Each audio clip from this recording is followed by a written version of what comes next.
Hello there, Kim Dodsworth, Queensland storyteller. Recently, Melbourne writer and philosopher Boris Glikman sent me a series of 7 stories, the first 2 of which I read to you over a month ago. Today I bring you the third. It's called The Strange Story of Frank and His Friend, Mr. Stims. You'll recall that Boris's stories are far removed from the conventional, the pedestrian, the normal. First, he takes us along well-trodden paths, but then he detours us along unsuspected and hidden byways. Writing of great originality, which I know you'll enjoy. So anyway, like I was saying, I was sitting comfortably in this nice chair when Mr. Stims told me what he wanted to do with his invention. But please don't interrupt me again, because I'm going to forget what I was saying and wouldn't be able to tell you the whole story of what happened that day. And please, could you turn off that bright lamp? It's making my eyes sore. The 2 detectives looked at each other, and one of them reached out to switch off the lamp. Let me begin again from the start, as I can't remember now what I already told you. My name is Frank. I finished school 2 years ago. I stay at home most of the time and watch TV. I live with my mum. I like her a lot. She's very smart and knows about everything. So I don't see what's wrong with saying, "That's what my mum told me." But the other kids used to laugh when I said that and called me a retard, which made me angry. Now I can't hang out with them any more. My mum tells me I have a bad temper and could hurt them. My only friend is my next-door neighbour, Mr. Stims. I enjoy being with him. Usually I spend time in his living room where we drink tea, eat some biscuits, and discuss interesting topics. But that day, Mr. Stims invited me into his study room and asked me to sit in a comfortable chair beside his desk. He himself sat behind the desk, on which lay writing pads and folders, all neatly organised. After staring at me in silence with an odd look in his eyes for about a minute, Mr. Stims started talking. For the past 5 years, I've been engrossed in a fiendishly difficult task, as you've probably noticed. I no longer need to be secretive about what I do, but I did want to apologize for being evasive and unpredictable in the past.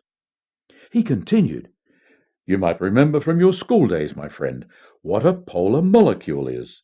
Well, water just happens to be comprised of polar molecules.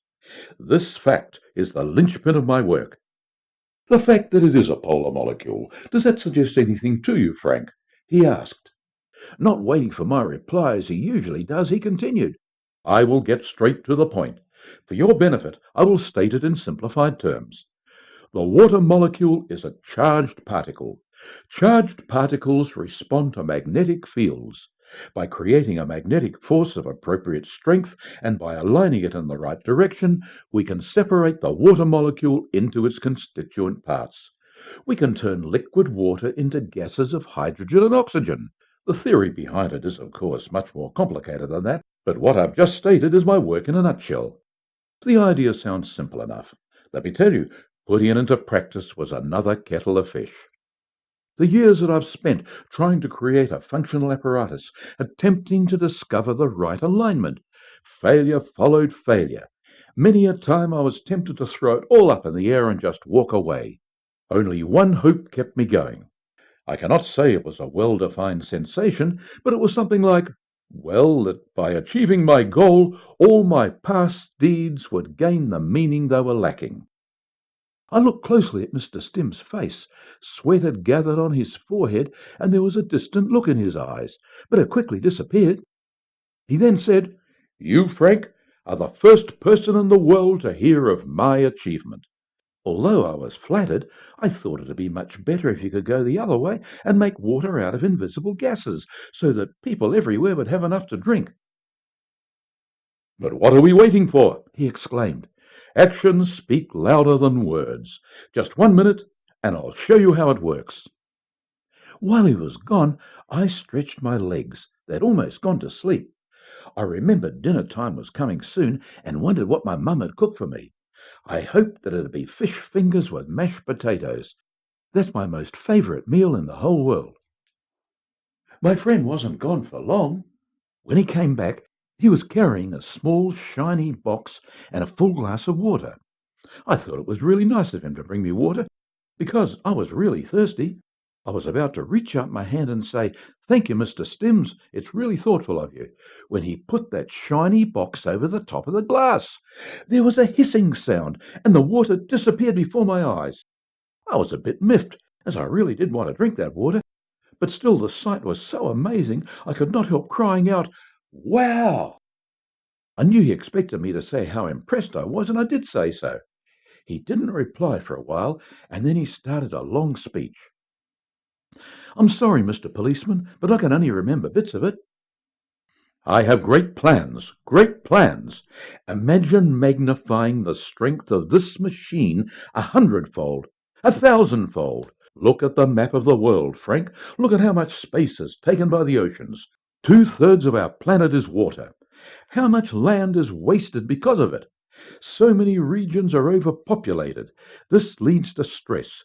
Stress leads to crime. What use is ocean water? We certainly cannot drink it. In any case, many regions that are now ocean used to be land once. We need to reclaim that land. And we need not stop there. The time has come for the oceans to go. We will make them disappear, just like the water in this glass. Certainly this might cause some climate changes, but they will be easily fixed. And just imagine, land, land, land everywhere. One great continuous continent. No barriers between countries. The whole world finally united as one. Living in peace. Room to plant crops. Room for cattle to roam. Spaciousness that at present mankind doesn't even dare to dream of. The potentialities are breathtaking in their scope. Yes, there will be a price to pay, and that price will be paid by the ocean inhabitants. But we need not concern ourselves with that. And I will go down in history as the man who made it all possible, the new saviour of humanity. It was all very interesting, but as I was getting rather hungry, I kept thinking more about the fish fingers with the mashed potatoes. It was then that a terrifying thought startled me so much that I felt like someone punched me in the stomach. I realized that without oceans, there'd be no more fish. And without fish, there'd be no more fish fingers for me to eat. As I said before, fish fingers really are my most favourite food. I said, "Hey, wait a minute, Mr. Stims. I really like fish fingers. You can't kill all the fish. Give me that shiny thing. I don't want you to destroy the oceans." "Fish, smish," he replied. "Who needs them? They don't sing, you can't pat them, and they smell terrible." He refused to give me the box. A scuffle broke out between us because I was getting a bit angry about not being able to eat fish fingers anymore, all because of his silly invention. I reached out for the gadget and tried to take it away from him. It was then that I accidentally pressed the round red button on its top. What happened next was the strangest thing of all. You know when you blow up a balloon and then let it go without tying up and it flies all around the room letting out air? Well, something similar happened to Mr. Stims. All this vapour started coming out of his eyes, nostrils and mouth, and he was getting thinner and changing in shape before my very eyes. Then he just fell to the floor, or rather what was left of him, for by now he looked like a gigantic squashed raisin. "I'm sorry about this, Mr. Stims," I said to him, "but I really do like fish fingers." I then took the box that was lying on the floor and broke it into small pieces. You both know what happened after that.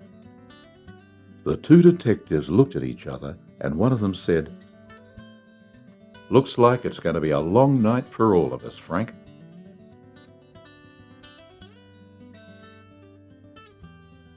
And you've been listening to The Strange Story of Frank and His Friend Mr. Stims by Boris Glikman. I'm Kim Dodsworth, Queensland storyteller. Hope you'll join me again this time next week for more writing of quality.